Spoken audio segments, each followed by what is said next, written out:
Hello guys, അപ്പൊ നമ്മൾ ഇന്നത്തെ വീഡിയോയിലേക്ക് എല്ലാവർക്കും സ്വാഗതം.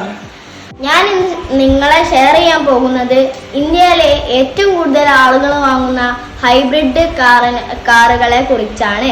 ഇങ്ങോട്ട് വരും. ഇത് ആദ്യത്തെ വണ്ടി 23 കിലോമീറ്റർ മൈലേജ് ഉള്ള ടൊയോട്ട ഹൈക്കോ. ഇത് രണ്ടാമത്തെ വണ്ടി 27 കിലോമീറ്റർ മൈലേജ് ഉള്ള ഹാർബൺ ക്രൂയിസർ. ഇതിൽ മൂന്നാമത്തെ വണ്ടി 27 കിലോമീറ്റർ മൈലേജ് ഉള്ള മാരുതി ഗ്രാൻഡ് വിറ്റാര. ഇതിൽ നാലാമത്തെ വണ്ടി 23 കിലോമീറ്റർ മൈലേജ് ഉള്ള മാരുതി ഇൻവിറ്റോ.